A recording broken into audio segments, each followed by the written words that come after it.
Hey, what's up, guys? How you doing? It is me, Lasty here. Welcome today to a brand new episode of the FIFA 23 Ultimate Team Road to Glory, episode number 223. Happy Thursday to you. Today's episode is once again powered by my awesome sponsor over at Elgato.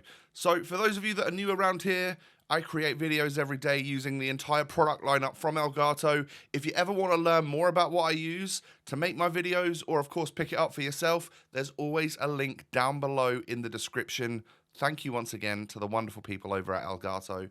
Let's get stuck into the episode, shall we? So if you'll do me a favor right at the start, just hit me with a thumbs up. I'm aiming to get 1,000 to 2,000 likes on this episode, and subscribe as well if you're new.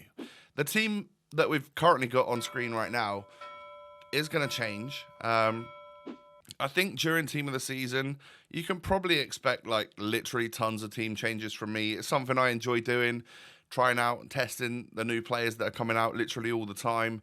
I'm sure there's going to be plenty of SBCs for players over the next few weeks as well. So, yeah, damn right, I'm going to be trying out loads of different players. So, time to list up some of the rewards that I got from Fit Champions. I did see a comment in yesterday's video saying maybe keep Morata in case the prices of TOTS go up for a bit, but I'd already listed him. Apologies for that. So if you're seeing this, then yeah, that's why he's already gone. But as you can see, creeping on up towards 1 million coins just from not really spending them lately. Yeah, we went out and bought Kefren Turam, but didn't absolutely love him. He went up a bit in price, so we sold him, used the other version that we've got, and not really spent too much of my money other than that. What I'm saving it for, I don't really know. There'll be some sort of TOTS that really grips me and I'll really want in my squad or something that will just work with the chemistry that I've already got and whatnot. But until then, I will just keep collecting. And actually, I don't mind spending every now and again, and you'll probably see this over the next couple days. I don't mind spending coins on like bronze packs to then do like the daily smelting SBCs, to then turn them into some player picks or something. Because typically, if you open up, I think I worked out, if you open up like 30k's worth of bronze packs, right, every day, and turn those bronzes into the prime bronze upgrade. By the way, TOTS, TOTS Moments is another cart of Vickers. If you do that and turn some of those bronzes, or turn all of those bronzes into silvers, apart from 11 bronzes, which you keep to put into part of the smelting, and then yeah, you do like put all of those silvers and all of those and those bronzes into the smelting upgrade. Do that 7 times over, then you'll end up with enough gold non-rares to either do the 80 plus 2-player upgrades. If you're still trying to get the 100 of those done, obviously that is still a thing, I'm pretty sure. Not a bad player pick there, by the way, in Courtois. But yeah, what I've been doing is pretty much from Weekend League rewards, I've had some rare golds added to the club. You know, we open an ultimate pack, we open a 50k pack. Those like lower end ones of them, I'm not getting rid of them or selling them or anything like that. I'm pretty much using them as the rares, and then all of those non-rares that you get from the smelting SBC, putting that stuff alongside other stuff, other rares and non-rares, putting that all together and making loads of player picks. Because if I can do that, then it's pretty much cost me like 30k a day. Maybe I would need to go out and buy some rares eventually to get a bunch of player picks, which, well, you pretty much guarantee yourself to get at least 30k's worth of stuff. You'll get a random walkout, a random TOTS, something like that along the way. Now, the whole title and stuff about this video is really about this man right here. Now, I guess you've probably got about a day left to grind your way towards this Joelinton card. It really doesn't take that much time. You can do it in Rivals, in Champs, or in Squad Battles, and it is super simple to unlock. Doesn't take that much of your time for what is genuinely a very, very good card. Good links. Obviously, there's lots of good Newcastle players this year. People are talking about an ASM, Alan St. Maximan SBC. You might have even had that last night. I'm not sure when he's coming out, but would be an interesting card and someone that I'd like to get. So yeah, get that Joelinton. I know he's only 3-star skills, but I just think he's going to be a brilliant centre midfielder. And How crazy is that, by the way, that the whole outlook on him and how people view him is so much better these days based on the fact that he's dropped back from being a striker to a centre mid. It's cool, and his card can actually play CM or ST, but nothing in between. So yeah, that might be a little bit of a sticking point for you getting him into your squad, but I'm sure you can change your formation to make it work. And stat-wise, if you look at him compared to like that Marquisio that was over 1 million coins as an SBC, it's a little bit mind-blowing how much during Team of the Season you get stuff for next to nothing, or in this case, literally 7 games or 9 games of squad battles, so literally no coins, but a bit of your time. So I whipped together 10 player picks, and our aim here is to try and make 25 to 30K's worth of fodder back. Not going great to begin with, to be fair. But if you can just hit one like half-decent player, then it's all worth it. And to be honest, even if you just get 83s and 84s, then it's not the end of the world, is it? Like, you've got nearly a squad's worth of players for an 84-rated team or something. And unfortunately, that's the way it looks like it's going to go for this 10 right here. But I guarantee you, right, you'll do this one day and get rubbish. And then, we do get a walkout in Thiago right there. That helps to make up the shortfall a lot. Actually, it probably makes us break even, as well as an inform there. That's 10K. So yeah, we've profited from this, but only marginally by the looks of it so far. I'll do this another day, and I'll get like 2 or 3 blues. It just is the way it would work. You've just somehow got to be on the servers at a lucky time or whatnot. So unfortunately for me, 184 in form and an 86 was about as good as it got for me there. I have now put this team together, which does feature a Kocha, for those of you who have been asking me to use him. And also, I just put a lone Di Natale in there. I've realised I've got so many loans, and this was just rivals, and it's just one player. I've got equally as strong players that I could put in that position.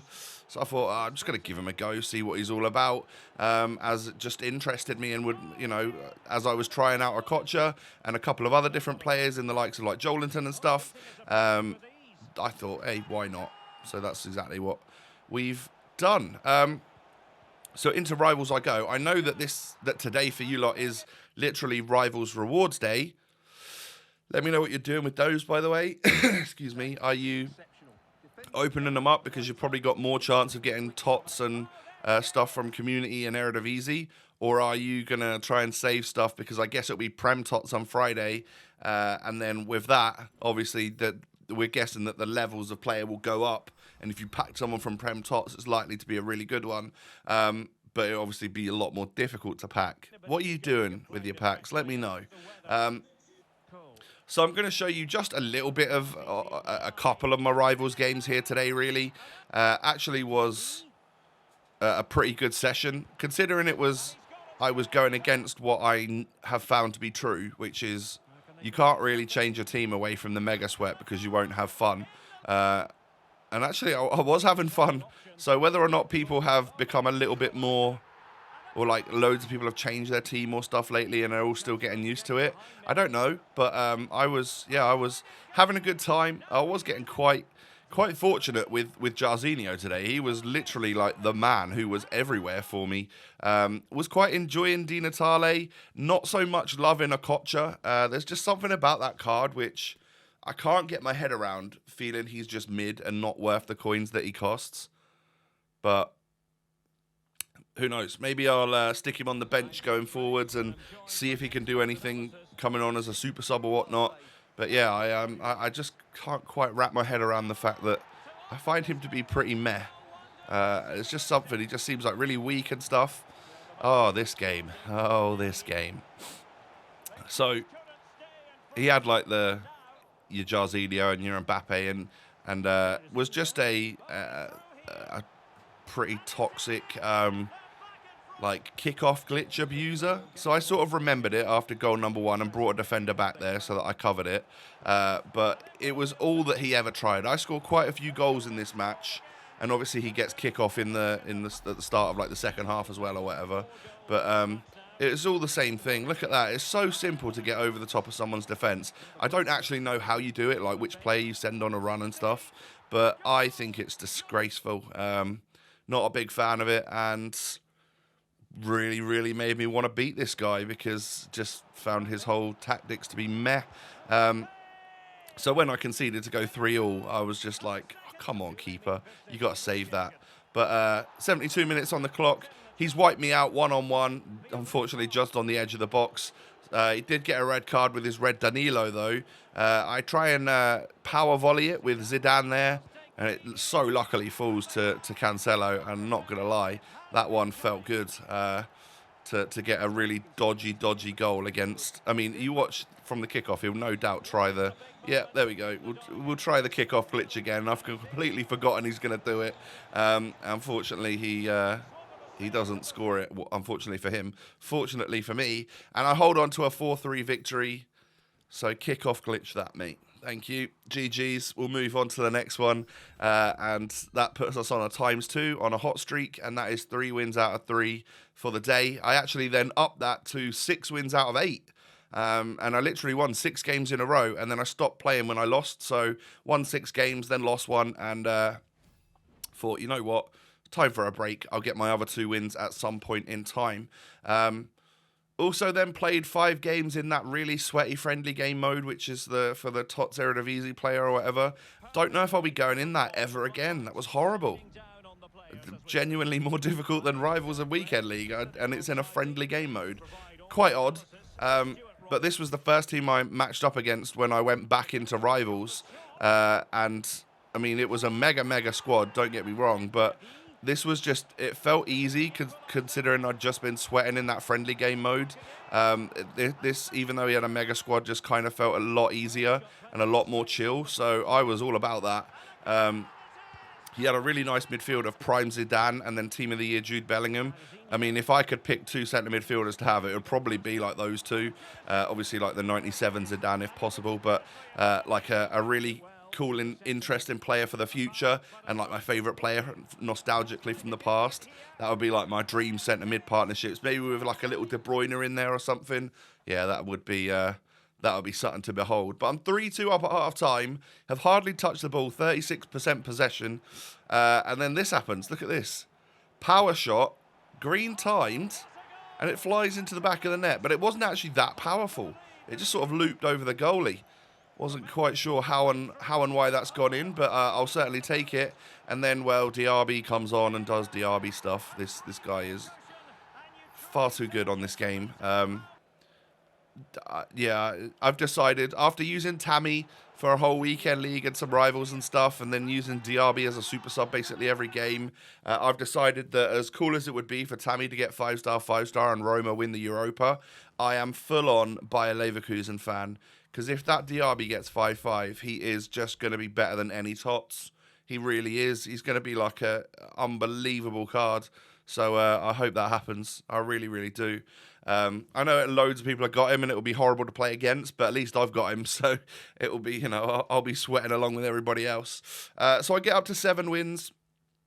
I do stop there, actually, for the day. I'll just get the extra win in tomorrow's video with a different team, actually. But yeah, the Di Natale, I got him down to like 3 games left on his loan, so I'll probably never use him again. Okocha, don't see myself using. Declan Rice was really good. And John Stones actually impressed me for someone that I've used a few times and thought a little bit meh. Joelinton, brilliant. Actually really like him. Might even try and get him into my main squad for like the next weekend league or something. That would be cool. I'd quite like to do that, actually, because he is genuinely a very good player. And yeah, all the icons just performed well as you would expect. But ladies and gentlemen, that's the end of the episode. If you've enjoyed, do me a favour, hit the thumbs up button. I'm looking for 1,000 to 2,000 likes today, and I think you can make that happen. So thank you in advance. And of course, subscribe to my channel if you're new. Cheers. My social media links are down below. Twitter, Insta, TikTok, all of that stuff. Come follow me over there. See what I'm getting up to, and have a great day. I'll be back again tomorrow. I look forward to seeing you then. Peace.